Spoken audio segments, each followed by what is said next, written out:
G'day chemists. So let's have a talk about static and dynamic equilibrium. So by the end of this, we want to be able to differentiate between the two, between, what is a static equilibrium, what is a dynamic equilibrium. You've done this when you can create a Venn diagram of the two types of equilibria. So this is your vocabulary. If I just get you to pause the video here and write down what we have on the screen, you'll have this to refer back to as we move forward. Remember, in chemistry, vocabulary is super duper important. There's a lot of new words, a lot of new language.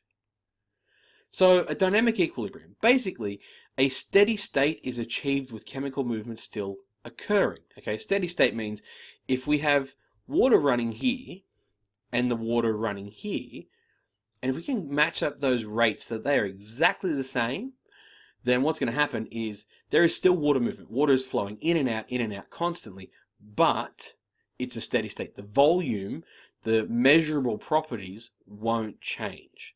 So concentrations, therefore, at equilibrium are equal with time. As time moves on, the concentrations stay the same. They don't have to be equal, but they need to be static. Now, this does not mean the reaction is static. The reaction is actually dynamic. It is moving forwards and backwards at the same rate, as we see down here.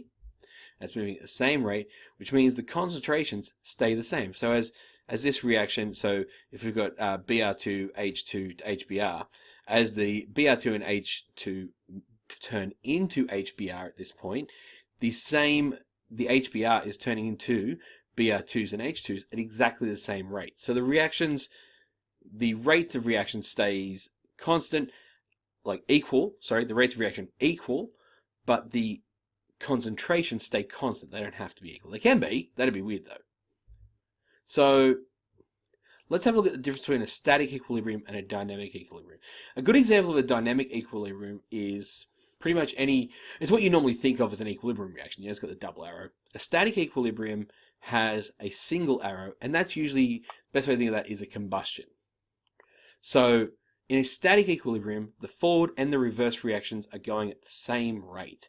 And the reason is the reaction's gone to completion. It's stopped. So they're both going for the same rate. It's just that rate is 0. A dynamic equilibrium, the forward and reverse reaction are also going at the same rate. And that's why we don't see any changes in concentration. In a static equilibrium, the concentrations remain constant. They're not changing. And again, that's because it's gone to completion. In a dynamic equilibrium, the concentrations are also remaining constant. The reaction, though, with a static equilibrium, like a combustion, has reached completion. It's not moving forward at all. It's stopped. And not moving forward in either direction. Whereas the reaction in a dynamic equilibrium, it never reaches completion. It's always moving forwards and backwards at the same rate. So reaction has stopped in a static equilibrium. Reaction has not stopped in a dynamic equilibrium. In a static equilibrium, it's a non-reversible reaction and we use the single arrowhead. For a dynamic equilibrium, we use the double arrowhead because it's going in both directions.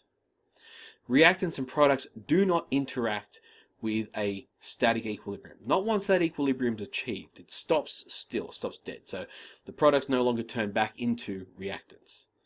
Reactants and products are always interacting in a dynamic equilibrium. So they're still always moving from products to reactants, from reactants to products. We have non-reversible reactions in our static equilibrium, and we have reversible reactions in our dynamic equilibrium. I hope that made a lot of sense, especially if you pair this up with the characteristics of equilibrium video. Those two go together really well. If you have any questions, put them in the comments below, and we'll get back to you as quick as we can.